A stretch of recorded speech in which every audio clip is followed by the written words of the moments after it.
안녕하십니까. 이번 시간에는 물권의 종류에 대해서 한번 보도록 하겠습니다.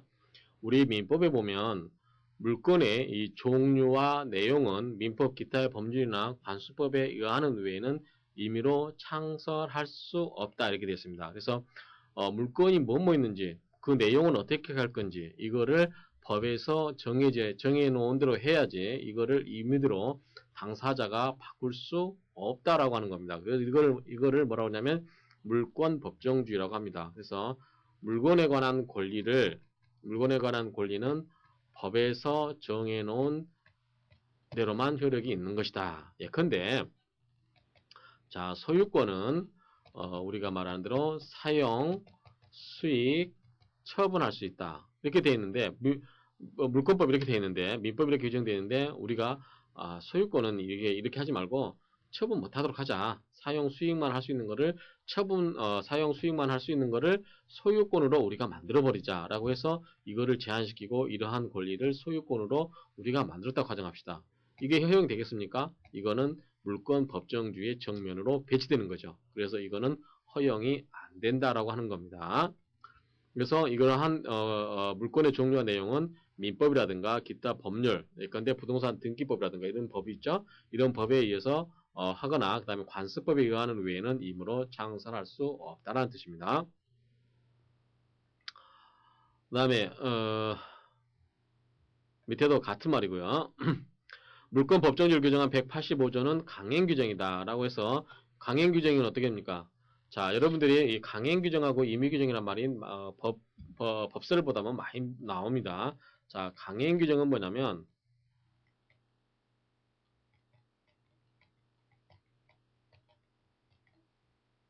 강행 억지로 시키는 거죠. 그래서 이거는 당사자 간의 의사가 필요 없습니다. 이거는 당사자 간의 마음대로 이것을 다르게 바꿀 수가 없다. 이거죠. 그래서 방해행 규정이라고 하면은 이것은 반드시 지켜야 되는 거고 임의 규정은 뭐냐면 법에는 그렇게 규정되어 있다 할지라도 당사자 간의 임의대로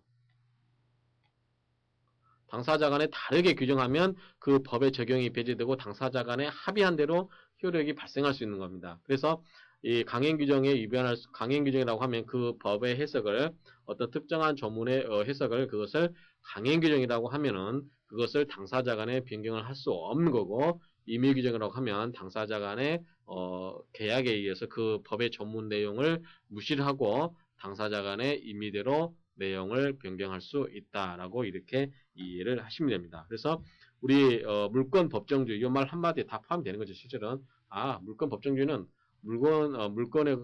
물건의 권리에 관한 내용은 법에 정해져 있어야만 된다. 따라서 법에 정해져 있어야만 한다라고 했기 때문에 그것은 뭐다? 물권 법정주의다라고 했고 강행 규정이구나라고 이렇게 여러분들이 해석할 수 있는 거죠. 자, 법률은 우리가 말하는 법률은 일반적인 의미의 법률입니다. 그래서 국회에서 제정된 법률을 의미하는 거지 명령이나 규칙은 포함이 되지 않습니다. 그래서 우리 법 체계가 어떻게 되죠? 여러분들 법학개론 공부하신 분들 이해하실 텐데, 자, 법 체계가 어떻게 됐습니까? 자, 헌법 이렇게 법 체계도 있고 법 순서만 보면 어떻게 됩니까? 자, 법률이 있습니다. 법률이 있었죠. 법률은 누가 제정하죠? 국회에서 제정합니다. 그 다음에 시행령이 있죠. 시행령은 누가 제정하죠? 이거는 누가 제정하죠? 대통령이나 그 다음에 각부 장관 이라는 사람들이 정할 수 있죠. 그 다음에 뭐가 있죠? 시행령 다음에 시행규칙이라는 게 있습니다. 이것은 각부의 장관들이 하는 거죠. 이것은 일종의 법률적인 의미를 가지고 있습니다. 그렇지만 명령, 규칙 이런 거는 행정부 내에서 임의대로 만들기 때문에 이것은 법원으로서 인정을 하지 않습니다. 그래서 법률에 해당되지 않는다. 명령이나 규칙은 포함되지 않는다. 관습법은 앞에서 설명드렸다시피 관습법도 하나의 법원으로 인정을 한다는 거 설명을 드렸습니다. 그러면 이 법률과 관습법의 관계에 대해서는 대등적 효력설과 보충적 효력설이 있는데 무슨 의미냐 이게 자 이게 무슨 소리냐면 자 법에는 이렇게 하라고 규정이 되어 있습니다. 그런데 관습법에는 이렇게 하지 말라고 되어 있습니다. 그러면 두 개가 상충이 되죠. 두 개가 서로 다릅니다. 그럴 경우에 법이 우선 적용이 되냐 관습이 우선 적용이 되냐 할 때 자 대등한 효력이다. 대등적 효력설이라면 법과 관습법은 동일한 것이다. 동등한 어떤 레벨이다. 따라서 관습법에 의해서 법을 바꿀 수 있다. 그래서 법에는 이렇게 하라고 되어 있지만 관습법에는 이렇게 하지 말라고 되어 있으면 이것에 의해서 하지 않을 수도 있다라고 하는 뜻이 됩니다. 근데 보충적 효력서라는 것은 법보다는 약간 밑에 있다라고 하는 거죠. 관습법이라고 하는 것은 법보다 약간 밑에 있어서 이 법에 규정이 없는 경우 예외적으로만 관습법에 의해서 보충을 받을 수 있는 것이다 라고 하는 거죠. 그래서 법에서 정면으로 관습법과 배치되는 규정이 있으면 그 관습법은 효력이 없다라고 하는 거죠. 그래서 이 보충적 효력설은 다수절과 판례의 입장입니다. 임의로 창설하지 못한다는 의미가 무슨 말이냐. 자, 새로운 종류의 물건의 창설이 금지된다. 그럼 새로운 종류인데 우리 법에서 규정하고 있는 종류는 몇 가지다? 8가지다. 이거를 여러분들이 꼭 기억을 하시기 바랍니다. 이러한 8가지의 좀 이따 배울 겁니다. 이러한 8가지의 법 이외에는 새로운 종류의 물건을 만들 수가 없다라고 하는 겁니다. 그 다음에 기존의 물건의 다른 내용의 부여가 금지된다. 이게 무슨 말이냐면 새롭게 만들지 못할 뿐만 아니라 자, 아까 예를 든 것처럼 소유권에는 기존의 사용 수익 처분할 수 있는 그러한 권능을 일부만 갖는 걸로 이렇게 하자라고 당사자 간에 기존에 있는 물건의 내용을 새롭게 변경할 수 없다라고 하는 겁니다. 그래서 기존의 물건 내용에 새로운 내용 부여가 금지된다라고 하는 점입니다. 그 다음에 효력은 자 강행 규정이라고 했습니다. 우리 물권법은 강행 규정이라고 했기 때문에 이것의 효력이 위반하게 되면 어떻게 된다? 무효다라고 말씀을 드렸습니다. 자, 이게 중요합니다. 이건 여러분들이 물권법을 공부하시는 동안 내에서는 항상 이것을 머릿속에 담고 계셔야만 됩니다. 그래서 이 부분을 정확하게 여러분들이 이해를 꼭 해주시기 바랍니다. 자, 물권의 종류를 물권법에서 정하고 있는 물권의 종류는 어떻게 되냐면 자, 점유권입니다. 점유권은 아까 말씀드렸다시피 점유는 그 점유하고 있는 그 사실 그 자체로서 그 사람이 그 물건을 점유할 수 있는 권한이 있느냐 없느냐 라고 따질 필요가 없이 그 사람이 그 점유하고 있는 그 사실 그 자체만으로서 일정한의 어떤 효력을 인정해 주는 거. 얘가 아까 제가 예를 들었던 게 제가 친구 집에서 만년필을 훔쳐왔습니다. 그럴 때 여러분들이 봤을 때 제가 만년필을 보여드리면 그 만년필은 누구 거라 추정하는 거죠? 제 거라 추정하는 겁니다. 그렇죠? 그래서 그 만년필에 대해서 제가 원래 권한을 그 만년필을 점유할 권한이 있습니까 없습니까? 원래 의미로 하면은 제가 남의 물건을 훔쳐온 거기 때문에 권한이 없는 거죠. 그렇죠? 그래서 그러한 권한이 없음에도 불구하고 그것을 제가 점유하고 있다는 그 사실 자체만으로서 어떤 일정한 효력을 부여해 주는 것. 그것이 뭐다? 점유권이다. 점유권은 동산도 되고 부동산도 됩니다. 그래서 자, 점유할 어떤 권한이 없음에도 불구하고 물건에 대한 사실상의 지배를 인정해 주는 게 점유권이다라고 하는 겁니다. 반대로 이제 점유권은 그 사실상의 어떤 그거를 부여하는 건 반면에 본권은 뭐냐면 권한이 있는 겁니다. 권한이 있는 거죠. 그래서 내가 정당하게 그것을 일정하게 지배할 수 있는 권한이 있기 때문에 인정되는 게 본권인데 본권은 크게 이 완전 물권과 제한 물권은 나눕니다. 완전 물권은 소유권의 대표적인데 자 점유권 1번 했습니다. 두 번째는 소유권입니다. 소유권 어떻게 했죠? 동산, 부동산 다 가능하죠. 이걸 어떻게 합니까? 사용하고 교환 다 가능하죠. 그래서 가정에서 사용, 수익, 처분 이게 다 가능한 게 뭐다? 소유권이다 라고 이렇게 인식을 하시면 됩니다. 그렇죠? 여러분 아파트 여러분 마음대로 사용도 가능하고 월세를 받을 수도 있고 그 다음에 부동산을 처분할 수도 있는 거죠. 그 다음에 이거 사용, 수익, 처분 중에서 일정하게 하나라 다 행사할 수 못하는 거. 그렇기 때문에 이걸 뭐냐면 제한 물건이라고 합니다. 제한 물건. 그러면 그 중에서 제한 물건은 크게 두 가지가 있는데 영익 물건이 있다고 했습니다. 영익 물건 써서 이익을 얻는 거. 담보는 교환 가치에 비중을 둬서 저당 잡는 거. 그렇죠? 영익 물건은 뭐가 있냐면 사용 가치인데 자, 지상권은 뭐냐면 남의 토지를 사용할 수 있는 겁니다. 그렇죠? 자, 지상권은 뭐죠? 땅을 빌려서 거기 위에다 수목을 재배한다든지 아니면 건물을 짓는다든지 그러한 용도입니다. 지역권은 뭐죠? 아까 말씀드린 것처럼 남의 땅을 이용해서 통로를 쓴다든지 그러한 겁니다. 그래서 남의 토지에 대한 거고 전세권은 땅도 되고 건물도 됩니다. 그래서 이 전세권은 토지와 건물이 다 된다는 점. 그 다음에 담보물권은 이제 교환가치죠. 이건 뭐냐면 실제로 그 여러분들이 남의 친구한테 돈을 꺼내면서 친구 집에서 저당을 잡으면 그 친구 집을 여러분들이 실제 들어가서 살 필요가 있습니까? 그 친구 집에 들어가서 점유를 하고 있을 필요가 있습니까? 그럴 필요가 없습니다. 왜? 여러분 그 친구 집에다가 등기부에다가 이미 저당권 표시를 해놨기 때문에 그 물건을 직접 지배하지 아니하여도 나중에 여러분들이 권리 행사를 함에 있어서 아무런 제한이 없는 거죠. 그렇기 때문에 이 담보물권은 교환 가치의 비중을 두고 있다라고 이해를 하시면 됩니다. 그 첫 번째가 뭐냐면 자, 유치권입니다. 유치권은 동산, 부동산, 유가증권 다 되는데 이것은 법정 담보물이라고 하는 게 뭐냐면 자, 이거는 법에서 인정해주는 담보라는 하는 거죠. 아까 제가 무슨 예를 드렸죠? 구두 아가씨 생각하시면 된다고 했습니다. 그래서 구두 아가씨가 자기 구두 수선을 맡겼을 때는 자기가 돈을 주기 전에는 그 구두 아저씨한테 그 구두를 달라고 할 수가 없죠. 물론 구두 아저씨가 줄 수도 있지만 구두방 아저씨가 그것을 아가씨가 돈을 갚을 때까지는 아가씨가 달라고 해도 자기가 안 줄 권리가 있습니다. 그게 뭐냐면 유치권입니다. 질권은 롤렉스 시계 생각하시면 되겠죠? 여러분들. 그래서 이거를 여러분들이 질권은 친구한테 돈을 100만원 빌리면서 이 롤렉스 시계를 맡긴다든지 그럴 때 이 동산에 관한 게 주로 인정이 됩니다.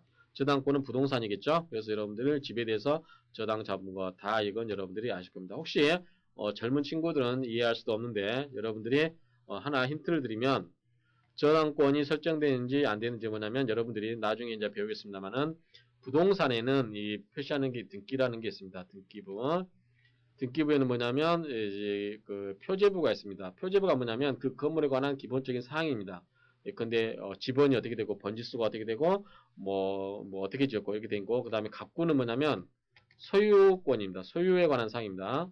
그다음에 을구는 뭐냐면 제한물권이죠. 그래서 주로 이제 저당 같은 게 잡혀 있는 게 있습니다. 그래서 여러분들이 이거를 궁금하시겠죠? 혹시 한 번도 안 보시는 학생들은 한번 찾아보시기 바랍니다. 여러분들 그 대법원 사이트 www.escourt 슈프림코트의 주말입니다. escourt.go.kr 여기 가면 여기 혹시 여러분들도 네이버에서 대법원 치시면 됩니다. 왜냐하면 왜 대법원 가냐면 등기소가 법원 관할이기 때문에 그렇습니다. 그래서 이 대법원 사이트에 가면 여러분들이 등기부를 띄워볼 수 있는 창이 있습니다. 그래서 좌측에 이만큼 보면 등기부 열람이 있는데 이 부분에 가서 클릭해서 여러분들이 주소, 여러분들 집에 대한 주소를 딱 하시면 클릭하시면 치시면 아마 이게 띄는 데는 800원이고 열람일 때는 아마 500원일 겁니다. 핸드폰 결제를 하니까 결제를 하시고 나서 여러분들 집에 대해서 쭉 열람을 해보시면 자, 표제부에 여러분들 집 주소 쭉 나옵니다. 백이라는 것도 나오죠. 그 다음에 갑구에 보면 소유자가 변동사항이 나옵니다. 몇 월 며칠 날 누구누구한테 매매에 의해서 이전이 되고 쭉 이렇게 그동안은 소유에 관한 역사가 쭉 나옵니다. 그 다음에 이제 을구에 가면은 이제 저당이 하나 안 잡혔으면 깔끔하겠죠. 근데 만약에 근데 국민은행으로부터 1억 저당 잡혔다. 그러면은 이렇게 근저당 설정한 내용이라든가 그런 내용들이 쭉 이렇게 설정이 되어 있습니다. 그래서 여러분들이 등기부 등본을 띄워보시면 이러한 내용들을 다 파악할 수 있습니다. 그래서 이러한 점은 꼭 여러분들이 이 표는 외우셔야 됩니다. 그래서 점유권, 소유권, 그다음에 지상, 지역, 전세, 유치, 직권, 저당 이렇게 토탈해서 8가지인데 이것을 그냥 이렇게 이름만 외우지 마시고 점유권은 권한이 없는 것, 권한이 있는 것은 본권인데 거기는 완전물권과 제한물권 아닌데 완전물권은 소유권이다. 제한물권은 영입물권과 담보물권 나눠지는데 영입에는 지상, 지역, 전세가 있고 담보는 유치, 질권, 저당권이 있다. 그 내용까지 이러한 내용까지 여러분들이 이해를 하시고 외우시기 바랍니다. 자, 본권 이제 간단하게 넘어가도록 하겠습니다. 이미 설명을 다 드리기 때문에 물건을 관념상 지배할 수 있는 권리. 예컨대 제가 제 집을 다른 사람한테 전세를 줬습니다. 저는 딴 데서 물론 살고 있겠죠. 이런 데 살고 있는데 갑이라는 사람한테 전세를 주었어요. 그러면 갑은 이 기간 동안 전세 기간 동안 어떻게 할까요? 사용할 수 있겠죠. 그렇지만 이거는 제가 이것을 지배할 수 있습니까? 없습니까? 사실상으로 지배가 안 되죠. 왜냐하면 제한물권이기 때문에 그 기간 동안 전세권자가 사용해야 되니까 그 기간은 사용할 수 없지만 이 물건에 대해서는 제가 다른 사람한테 팔 수 있습니까? 없습니까? 팔 수 있습니다. 그러면 사는 사람이 이 전세를 껴안고 떠안고 사는 거잖아요. 이런 것처럼 여전히 이 물건에 대해서 제가 관념상이라는 것은 실제로 이렇게 지배하지 않더라도 지배할 수 있는 권한이 있는 거죠. 이것을 본권이다라고 하는 거고, 점유권은 지배할 수 있는 권한이 없습니다. 권한이 없음에도 불구하고 사실상 지배하고 있는 그 상태 그 자체를 보호하기 위한 것이다 라고 했습니다. 그 다음에 부동산 물권과 동산 물권인데 이거는 자 부동산은 뭘로? 등기. 그 다음에 동산은 뭐죠? 등기 제도가 없습니다. 그쵸? 점유하고 있는 사실로서 공시가 되는데 자 동산 중에서도 등기랑 비슷한 게 있죠. 뭐가 있을까? 예컨대 자동차. 자동차는 동산입니까? 부동산입니까? 동산입니다. 그렇지만 자동차는 뭘 할 수 있죠? 등록이라는 걸 할 수 있잖아요. 등록. 그쵸? 등기가 아닙니다. 선박도 마찬가지고 그 다음에 항공기도 마찬가지고 이것은 부동산만큼 더 비쌀 수도 있죠. 그런 값어치가 있기 때문에 그렇다는 거. 자, 부동산 물권에는 용익 담보 물권이 있다라고 하는 거고 지상 지역 전세 다 토지에 관한 거죠. 부동산에 관한 거고 저당권도 이에 해당되는 겁니다. 질권은 안 됩니다. 질권은 뭐죠? 동산만 해당됩니다. 동산. 그렇죠? 롤렉스 시계 생각하시면 된다고 했습니다. 그래서 담보 물권에는 이 질권은 동산에만 인정이 되는 물권이다라고 하는 거. 물론 소유권 인정되죠? 점유권도 인정되고 유치권, 질권 다 해당됩니다. 그 다음에 소유권과 제한물권. 이건 다시 설명을 드렸는데 아까 표에서 소유권은 완전한 권리죠. 이것을 완전한 거고 이것은 제한물권은 사용, 수익, 처분 중에서 일부만 가능한 거. 그래서 용익물권은 처분이 안 되겠죠. 그렇죠? 담보가치는 사용이 안 되는 거죠. 수익은 둘 다 가능하겠죠. 담보물권이 처분 가능합니까? 가능할 수도 있겠죠. 여러분들 남의 저당자 보다가 돈을 안 갚으면 어떻게 됩니까? 그걸 경매 처분하면 되지 않습니까? 그래서 처분이 가능하다고 보시면 됩니다. 그래서 제한물권은 물건의 일부 권능만을 지배할 수 있는 권리다. 그래서 용익물권과 담보물권으로 나누어진다라고 했습니다. 네, 관습법상의 물권이 있는데 자 분묘기지권. 자 분묘기지권은 우리가 효의 사상에 입각해서 그렇습니다. 효. 자 뭐 말하냐면 원래 남의 땅에다 뭐 하면 안 되잖아요. 여기 남의 산이 있습니다. 그래서 여기 산에 있는데 이 산에다가 제가 제 부모님을 모셨습니다. 제 땅에 산이 없어서 부모님을 몰래 가서 여기다가 무덤을 만들어서 모셨습니다. 그래서 다른 사람 토지 위에 허락 없이 했죠. 허락 없이 무덤을 쓴 경우는 20년간 무사히 점유하게 되면 제가 20년간 들키지 않고 무단히 이거를 잘 점유하고 있으면 그 무덤자리에 대해서는 무덤을 지키고 벌초하고 제사 드리는데 필요한 범위 내에서 지상권을 얻게 됩니다. 그래서 제가 남의 임야에다가 20년 동안 무사히 들키지 않고 묘를 썼을 경우는 그 다음에는 떳떳하게 내놓고 자 이거는 내가 분묘기지권에 의해서 내 권리가 인정된 거니까 주인에 대해서도 주장이 가능합니다. 그 범위 내에서 뭘까요?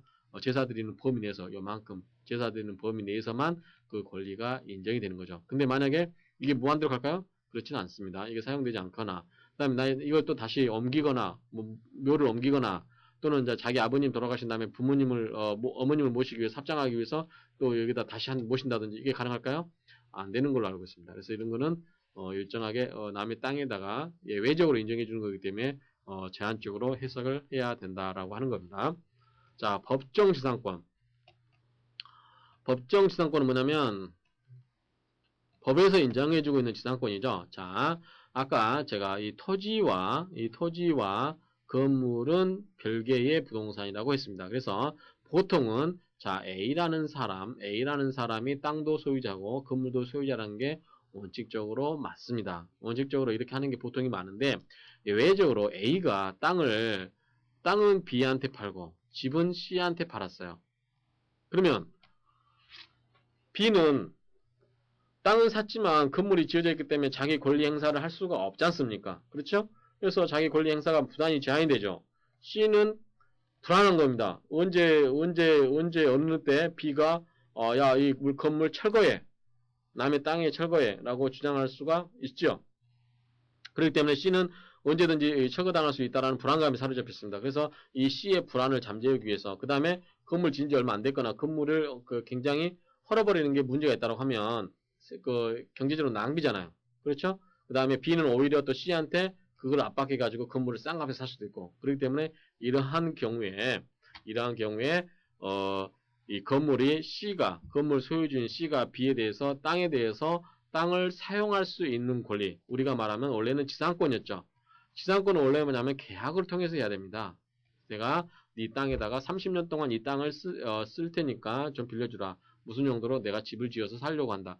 라고 하는 경우는 처음부터 이렇게 별도로 땅을 A 땅에다가 건물을 C가 지었기 때문에 처음부터 이렇게 별도의 계약했죠. 근데 동일인 이런 경우는 지상권 계약을 통해서 이루어졌지만 처음부터 동일한 소유주에 속해 있다가 나중에 소유자가 달라짐으로 인해서 토지와 건물이 분리된 경우, 이러한 경우에 건물의 소유자는 이 땅의 소유자에 대해서 내가 권리를 주장해서 계속 땅을 사용할 수 있는 권리, 그게 뭐냐면 법에서 인정해주고 있는 지상권을 주장할 수 있다라고 하는 겁니다.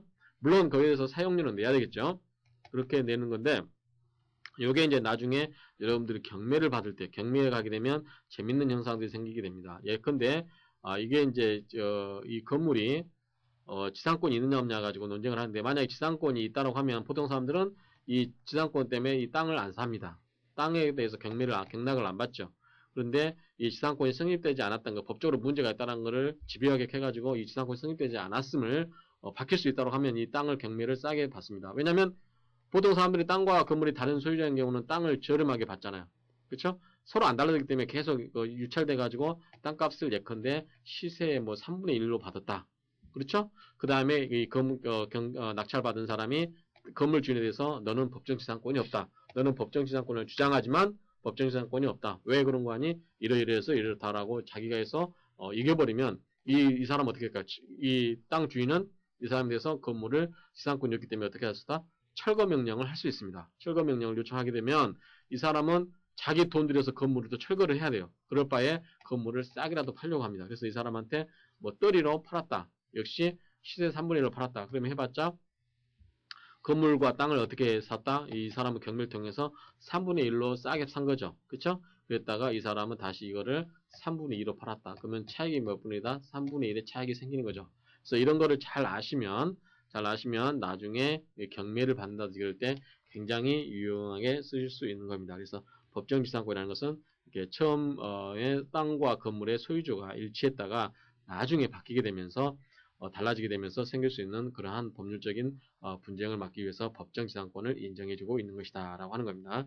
그래서 이러한 부분들을 강의를 했는데 여러분들이 이번 시간에 저기 1주차에서 꼭 여러분들이 알아야 될 거는 물권의 기본적인 특성이라든가 이런 것은 여러분들이 이해가 쉽게 될 겁니다. 다만 암기사항이 하나 있는데 암기사항은 뭐냐면 이 종류를 여러분들이 꼭 알아두셔야 된다는 거. 그래서 점유권, 그 다음에 소유권, 이렇게 나눈 다음에 소유권 다음에 이제 그 여기에서 소유권 완전 물권이기 때문에 그 제한된 물권에서 영익 물권이 뭐가 있고 담보 물권이 뭐가 있다. 지역, 지상, 전세. 그다음에 담보 물권은 유치, 질권, 저당권 이렇게 해서 점유권에서 이렇게 토탈 물권이 몇 가지 8가지를 인정해주고 있다. 그 위에 뭐 양도담보라는 게 있습니다. 이런 것은 이제 관습법적으로 인정해주는 거니까 우리 관습법에 의해서 물권이 정해질 수 있다라고 185조인가요? 그렇게 규정을 하고 있었죠. 그렇기 때문에 이러한 내용들을 하시는데 첫 번째 주에서 여러분들 꼭 외워두셔야 될 거는 이 표입니다. 이 표를 여러분들이 눈 감고도 외울 수 있어야 됩니다. 그래서 이 표를 여러분들이 꼭 내용을 이해를 해 주십사 하고 부탁드립니다. 수고하셨습니다.